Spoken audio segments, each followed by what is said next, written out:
All of his co-workers were gone. What could it mean? Stanley decided to go to the meeting room. Perhaps he had As Stanley lifted his bucket, he felt a connection to all buckets everywhere. This adventure, he decided, was for all of them. Stanley clutched the bucket tightly to his chest and entered the door on his left. Still no one was here. Stanley needed the bucket's warmth and comfort now more than ever. Perhaps his boss's office. Coming to a staircase, Stanley and the bucket walked upstairs to the boss's office.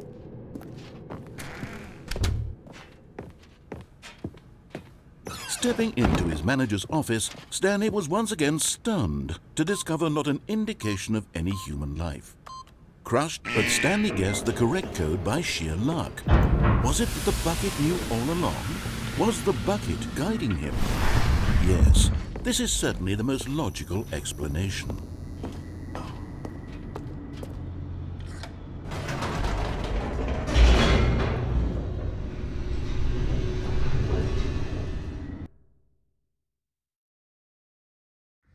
The elevator raced downward, plummeting towards an unknown fate. It would be all Stanley could do to keep himself together, if not for the bucket. Soothing him, comforting him, reassuring that in this darkest moment of uncertainty, he would be all right. The bucket is here for you, Stanley.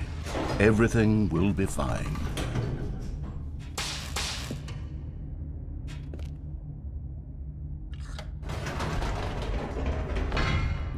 Wait, Stanley said to the bucket. Can we go back up?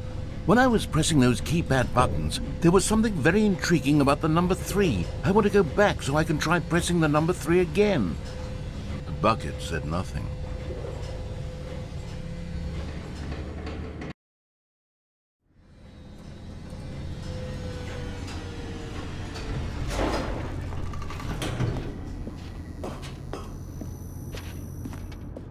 Here we are, said Stanley. Now I'm going to try out that number 3 button. He took the bucket over to the keypad and began absolutely slamming on the number 3 over and... Wow, he said. The number 3 is such a special button. I'm having the time of my life. Stanley looked expectantly at the bucket, but the bucket remained silent. This was a shock to Stanley, who had always felt such a connection with the bucket. How was this not as exciting to the bucket as it was to him? Once Stanley had had enough of the number 3, he got back in the elevator.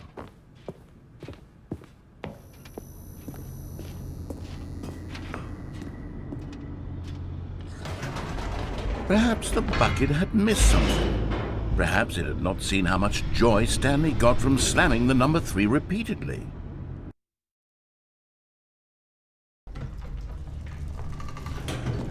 A hint of regret nagged in the back of Stanley's mind. Should he demonstrate the number 3 for the bucket again? No, said Stanley to the bucket. You can't go on yet, not till you understand how much the number 3 means to me. You and I have been through so much together, and I just want you to see what I see. Feel the happiness I feel. He smiled at the bucket, and the bucket said nothing.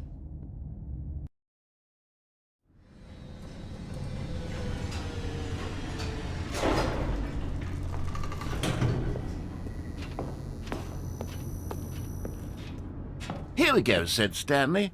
This time I'll really show you. He ran to the number 3 and began to wail on it like a musician on a beloved instrument, weaving a concerto of truth and passion.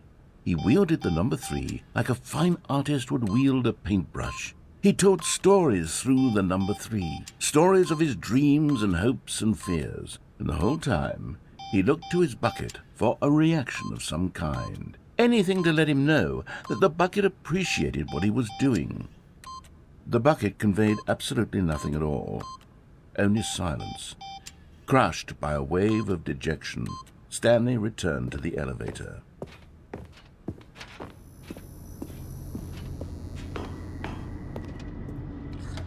Stanley and the bucket were so close. They'd always been there for one another. Why suddenly could the bucket not connect with this passion of Stanley's?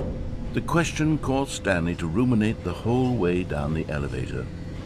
He knew that there must be a way to get through to the bucket, to communicate fully with his dear friend. Surely there was a solution, mustn't there be?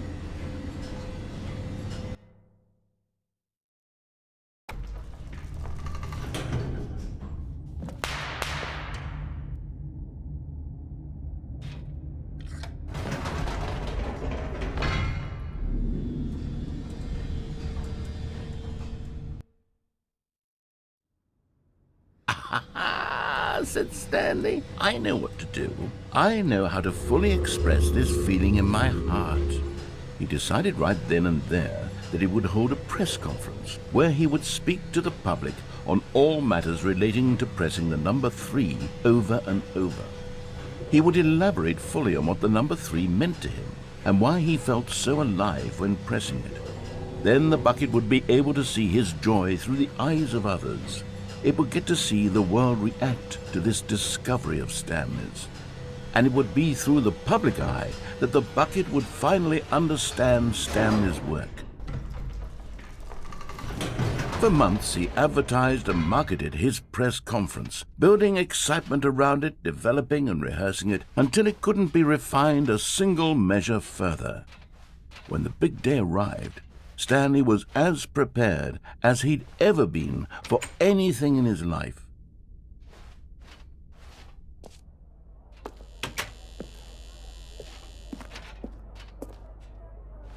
This was it. One last chance to win the bucket over. One opportunity to share a true connection with a loved one.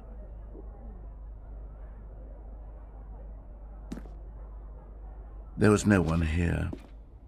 Nobody had come to the press conference to hear Stanley speak, to listen to him talk about what it really means to press the number 3 on a keypad over and over. He was unloved, uninteresting, he was a failure, and in that moment Stanley knew that the bucket would never again take him seriously. There would be no connection, no deeper understanding.